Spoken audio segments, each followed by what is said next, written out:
Finally the wait is over. আজকে কথা বলবো তুফান মুভিটি নিয়ে। মুভিটি কেমন লাগলো বন্ধুরা, আমি মিঠুন। তার আগে তোমাদের সবাইকে স্বাগত জানাই তোমাদের নিজস্ব চ্যানেল মিঠুন মুভি জাদুতে। গুরুজনদের জানাই আমার প্রণাম, ছোটদের জানাই আন্তরিক ভালোবাসা এবং শুভেচ্ছা। সঙ্গে থাকো, দেখতে থাকো মিঠুন মুভি জাদু। তোমরা যদি মনে করো তুফান মুভিটি দেখতে যাবে বড় পর্দায়, তাহলে নির্ভাবনায় নির্দ্বিধায় দেখতে যেতে পারো, কারণ এই মুভিটি বড় পর্দায় একটা দুর্দান্ত এক্সপিরিয়েন্স তোমাদেরকে দেবে। এখনই কিন্তু আমি জোর গলায় বলতে পারি বন্ধুরা, পরিচালক রায়ান রাফি যে স্বপ্নটা বেঁধেছেন তুফানকে ঘিরে, তুফানের মাধ্যমে যে ক্যানভাসটা গড়েছেন, যে সাহসী প্রচেষ্টাটা করেছেন, সেটাকে প্রথমেই আমি কুর্নিশ জানাই। তুফান একটি গ্যাংস্টারের জীবনযাত্রাকে তুলে ধরেছে এবং সেই ভূমিকাতে শাকিব খানকে যেভাবে উনি প্রেজেন্ট করেছেন, আমি হলফ করে বলতে পারি ওপার বাংলার কোনো পরিচালক শাকিব খানকে সেইভাবে কিন্তু দেখাননি। এই মুভিতে আমরা দুটো শাকিব খানকে দেখতে পাই, একজন শান্তর ভূমিকায়, একজন তুফানের ভূমিকায়। শান্তর ভূমিকায় যে শাকিব খানকে দেখি, সেখানে শাকিব খানের যে অভিনয়, সেই ধরনের অভিনয় শাকিব খান এর আগেও করেছেন, তার মধ্যে আমার কিন্তু কোনো নতুনত্ব লাগেনি।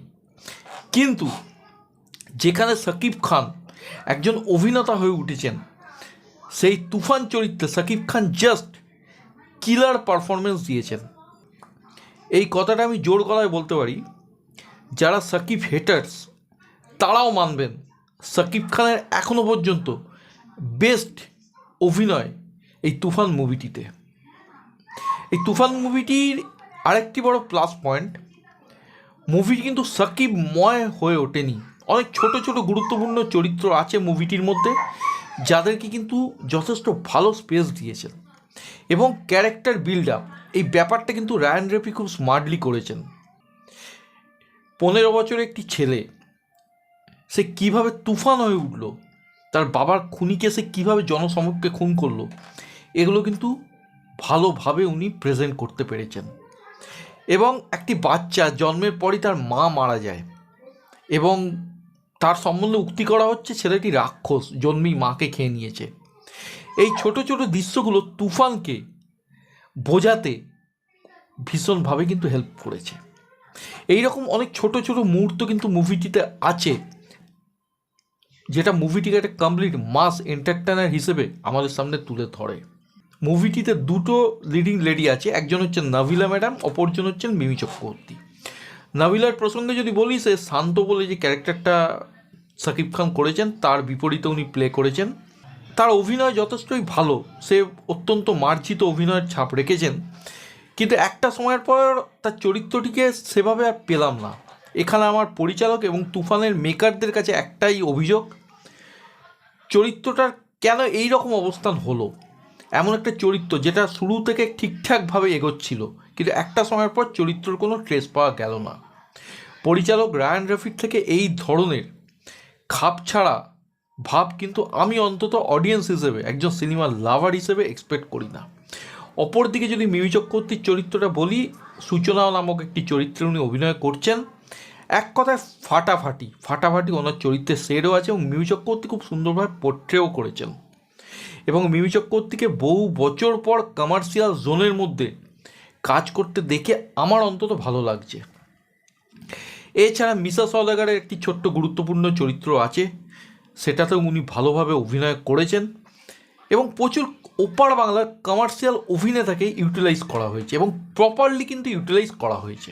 এরপরে বলবো আরেকজনের কথা, যার কথা না বললে তুফান নিয়ে হয়তো আলোচনাটাই কমপ্লিট হবে না, সেটা হচ্ছে চঞ্চল চৌধুরী। চঞ্চল চৌধুরীকে যদিও মুভিতে অনেকটা পরে দেখানো হয়, কিন্তু তিনি এলেন এবং পুরো মাত করে দিলেন, জাস্ট খেয়ে নিলেন। উনি এমন একজন অফিসারের চরিত্র অভিনয় করছেন, সিআইডি অফিসার, যার মধ্যে একটু রসকসও আছে, মানে একটু সেন্স অফ কমেডিও ওনার মধ্যে আছে। এবং উনি চরিত্রটাকে যেভাবে পোর্ট্রে করেছেন, আমার এটুকুই মনে হয় চঞ্চল চৌধুরী ছাড়া হয়তো অন্য কেউ এভাবে করতে পারতো বলে। তবে ওই যে একটা কথা বললাম, চঞ্চল চৌধুরীকে পেয়েও যেন একটা না পাওয়ার হয়ে গেল আমার মনের মধ্যে। একটা কথাই আমার বারবার মনে হচ্ছিল, যদি ওনাকে আরেকটু পেতাম। এবং মুভিটিতে শাকিব খান ভার্সেস চঞ্চল চৌধুরীর টাসেল কিন্তু আমি এক্সপেক্ট করেছিলাম, যেটা আমি পাইনি। সুতরাং এইটাও কিন্তু আমার একটা না পাওয়ার মধ্যে। এবার যদি বলি টেকনিক্যাল ডিপার্টমেন্টের কথা, এই মুভিটি শুধু পারফরমেন্স ওরিয়েন্টেড নয়, মুভিটি কিন্তু টেকনিক্যালিও প্রচুর sound. Shakib Khan recently Ryan Rafi সম্বন্ধে একটি বক্তব্য রেখেছিলেন যে পরিচালক রায়ান রফি জানেন কোথায় কিভাবে পয়সাটাকে প্রপারলি ইউটিলাইজ করতে হয়, এবং এখানে যে পয়সা বিনিয়োগ করা হয়েছে সেটা কিন্তু প্রত্যেকটা ফ্রেমে আমরা বুঝতে পারছি। ওভারঅল মুভিটা খুব ওয়েল ডিজাইনড মুভি, খুব সুন্দরভাবে এক্সিকিউট করা হয়েছে, টেকনিক্যালি খুব সাউন্ড মুভি, বিজিএম মারাত্মক, এবং অ্যাকশান ডিপার্টমেন্ট। হাসপাতালের মধ্যে একটি ওয়ান টেক শট আছে যেটা জাস্ট মারাত্মক। এই ধরনের অ্যাকশান রিসেন্ট সময় আমি কোনো বাংলা মুভিতে দেখেছি বলে আমার অন্তত মনে পড়ছে না। অ্যাকশানেও কিন্তু মুভিটি ফাটাফাটি। ওভারঅল তুফান মুভিটি একটি কমপ্লিট প্যাকেজ, যাতে অ্যাকশান আছে, পারফরমেন্স আছে, এবং মুভিটি লুক অ্যান্ড ফিল ওয়াইজ যথেষ্ট গ্র্যান্ডিয়ার কিন্তু মেনটেন করে। এবার যদি গানের কথা বলি, গানগুলো তো অলরেডি আমরা দেখেছি, গানগুলো চার্টবাস্টার হয়ে গেছে, এবং গানগুলো মুভিতে যেভাবে আসে অবশ্যই খুব সুন্দর লাগে দেখতে। এবং শাকিব খানের একটা গান আছে, আমার পকেট শূন্য, এই ধরনের কিছু লাইন্স আছে, সে গানটাও যথেষ্ট ভালো। ওভারঅল এই পুরো যে অ্যালবামটা আছে, অ্যালবামটা যথেষ্ট ভালো অ্যালবাম। তবে নাবিলার সঙ্গে শাকিব খানের একটা গান আছে, ফেঁসে যাই, এই গানটা আমার যখন আমি মুভি রিলিজ হওয়ার আগে দেখেছিলাম তখনও আমার ভালো লাগেনি, এবং সিনেমা হলেও আমার কিন্তু ভালো লাগেনি। ওভারঅল এটা এমন একটা মুভি যেটার ফার্স্ট হাফ তোমাদের পয়সা উসুল করে দেবে, এবং সেকেন্ড হাফ তোমাদের পয়সা উসুল করে আরও 2 গুণ 3 গুণ পয়সা তোমাদের রিটার্ন করে দেবে।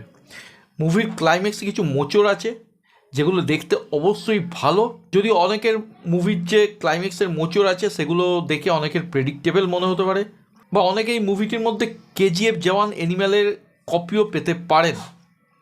তবে একটা কথা বলছি, আমার যে চোখে পড়েনি তেমনটা নয়, তবে কমার্শিয়াল মুভি দেখতে এসেছি, সেখানে ইন্সপায়ারিং ব্যাপার তো থাকবেই। সুতরাং সেগুলোকে মাথায় রেখে যদি বিচার করতে যাই, তাহলে পুরো সিনেমা দেখার যে মুড বা সিনেমা সম্বন্ধে যে ভালো ফিলিংসটা আছে সেটা কিন্তু পুরো মাঠে মারা যাবে। সুতরাং যখন তোমরা দেখবে এই জিনিসগুলোকে ইগনোর করে দেখো। এটা এমন একটা কমার্শিয়াল মুভি যেটা আমাদের এপার বাংলাতেও কিন্তু চলাটা খুব দরকার। এবং এটুকু বলতে পারি, ফার্স্ট হাফ তোমাদেরকে যেটা দেবে, সেকেন্ড হাফ কিন্তু তার 3 গুণ তোমাদেরকে দেবে, এবং একটা অন্যরকম ট্রিটমেন্ট তোমরা পাবে।